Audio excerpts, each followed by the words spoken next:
जीवन का उद्देश्य हरिरत्न जी उसके लेखक हैं।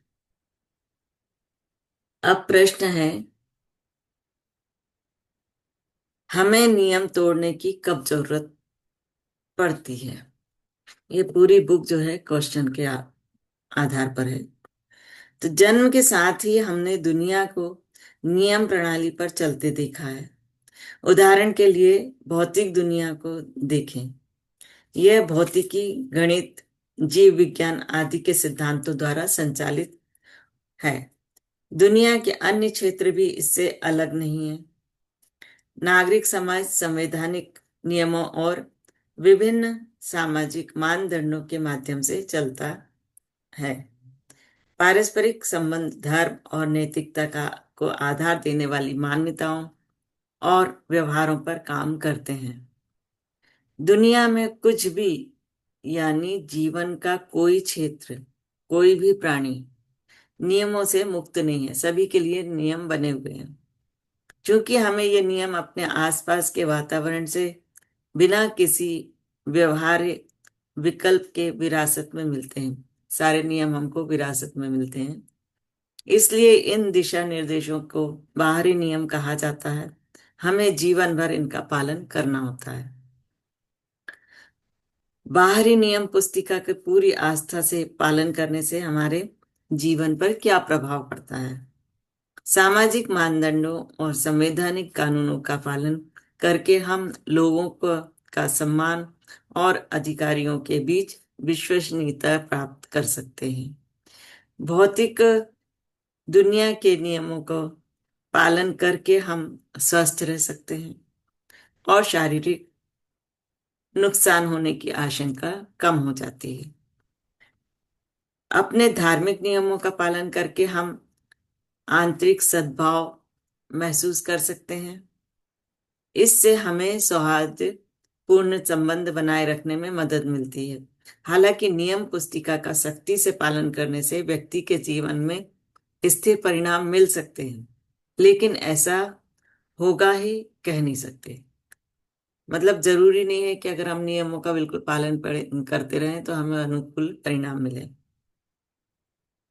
बहुत बार लोग नियमों का कड़ाई से पालन करने के अवांछित नियम और अनपेक्षित परिणामों का अनुभव करते हैं। सामाजिक मानदंडों, परंपराओं, कानूनों और रीति रिवाजों का कठोरता से पालन करने से सामाजिक बुराइयां आ सकती हैं। प्रकृति के अनुभवजन्य नियमों का सख्ती से पालन करने से व्यक्ति थोड़े समय के लिए सुरक्षित रह सकता है। हालांकि हमारे शरीर और मन विकास और पृथक्करण की चुनौतियों से वंचित होंगे। नतीजतन हम ब्लैक अनपेक्षित घटनाओं, विफलताओं और अन्य अप्रत्याशित बाधाओं से निपटने के लिए तैयार नहीं होंगे। मूल्य प्रणाली में जुनून की हद तक हमारा समर्पण नैतिक लचीलेपन और अहंकार को जन्म दे सकता है और हमें कठिन निर्णय लेने से रोक सकता है। तो और जहां बाहरी नियमों का पालन करने से व्यक्ति की चेतना और जीवन संतुष्टि पर सकारात्मक प्रभाव पड़ता है, तो शक्तिशाली नकारात्मक प्रभाव भी उत्पन्न हो सकते हैं। तो नियम से जरूरी नहीं कि सकारात्मक ही प्रभाव पड़े, और नकारात्मक प्रभाव भी पड़ सकता है। इस तर्क के आधार पर हम यह निष्कर्ष निकाल सकते हैं कि केवल बाहरी नियम पुस्तिका का पालन करना सचेत विकास प्राप्त करने के लिए पर्याप्त नहीं है। पहले बताई गई नियम पुस्तिका बाहरी नियमों के एक समूह के बारे में बताती है, जो आदेशित और मानक दोनों हैं, जैसा कि मैंने ऊपर लिखा है। ये जन्म के साथ ही हमें हमारे सामाजिक परिवेश से प्राप्त होते हैं। आमतौर पर समाज में स्वीकार्य महसूस करने के लिए हम उन नियमों को आत्मसात करने और उनका पालन करने के लिए मजबूर रहते हैं। हम में से अधिकतर ऐसा करते हैं। कुछ लोग अत्यधिक जागरूक, सचेत भी बन जाते हैं। हालांकि बाहरी नियमों का सख्ती से पालन करने का की गुलामी से हमारा आत्म जागरूकता से परे सचेत विकास नहीं हो पाता। मतलब जो विकास होना चाहिए वो विकास नहीं हो पाता है अगर हम नियमों में बंधे रहते हैं तो। सर्वोच्च चेतना प्राप्त करने के लिए इन बाहरी नियमों को व्यक्तिगत नियमों द्वारा पूरक बनना चाहिए। यहाँ एक व्यक्ति के व्यक्तिगत कोड को का उदाहरण दिया गया है जो पारंपरिक नियम पुस्तिका का पूरक है। महाभारत में पांडवों को महान सेनापति गुरु द्रोणाचार्य को पराजित करने का उपाय नहीं सूझ रहा था। कोई भी अस्त्र शस्त्र या कुशल योद्धा उनकी सुरक्षा को भेद नहीं सकता था। इसके अलावा पांडव सेनापति युधिष्ठिर द्वारा निर्धारित ईमानदारी की संहिता पांडवों को कौरवों की छल नीति का प्रभावी जवाब देने से रोक रही थी। मतलब ये कि कौरव तो छल कर रहे थे, लेकिन यहाँ पर पांडव में जो युधिष्ठिर थे वो अपने नियमों से बंधे हुए थे, वो उन्हें तोड़ना नहीं चाहते थे। तब असहाय पांडवों को योगेश्वर कृष्ण ने एक सरल उपाय सुझाया जिससे उन्हें युधिष्ठिर की नियम पुस्तिका का उल्लंघन किए बिना अपने युद्ध के लक्ष्यों को प्राप्त करने में मदद मिली।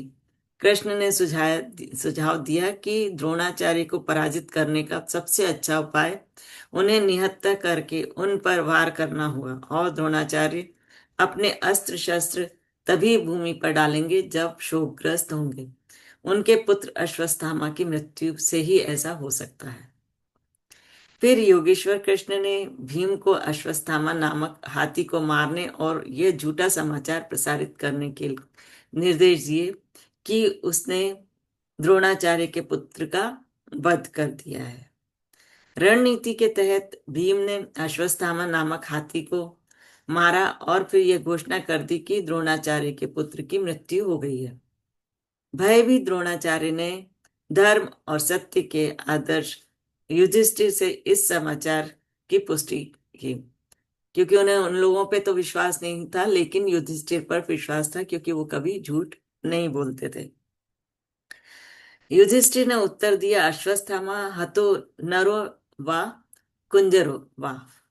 मतलब अश्वत्थामा मारा गया है, लेकिन मुझे पता नहीं कि वह नर था या हाथी।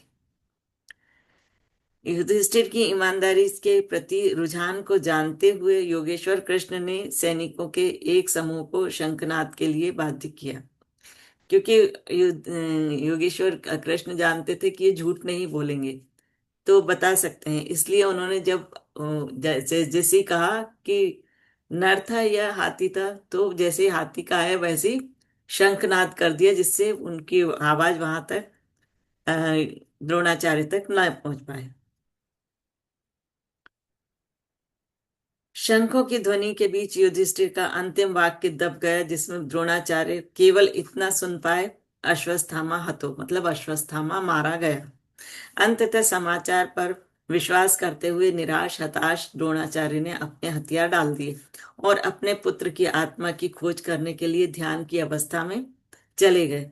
इसी समय द्रौपदी के भाई धृष्टद्युम्न ने उनका वध कर दिया। ऊपर बताए गए मामले की तरह हम अक्सर ऐसे उदाहरणों का सामना करते हैं, और जब हम बाहरी नियमों से बंधे हुए महसूस करते हैं तो ऐसा लगता है कि हमारे उद्देश्य तभी पूरे हो सकते हैं जब हम उनका उल्लंघन करें।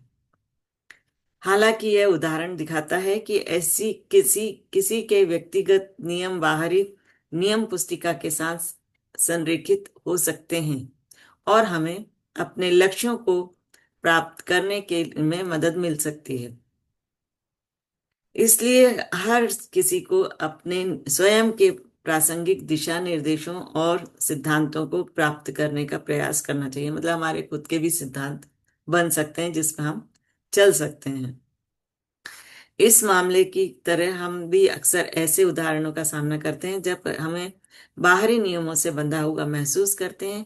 ऐसा लगता है कि हमारे उद्देश्य तभी पूरे हो सकते हैं जब हम उनका उल्लंघन करें। हालांकि यह उदाहरण दिखाता है कि किसी व्यक्ति के व्यक्तिगत नियम बाहरी नियम पुस्तिका के साथ मेल खा सकते हैं और हमें अपने लक्ष्यों को पाने में मदद कर सकते हैं।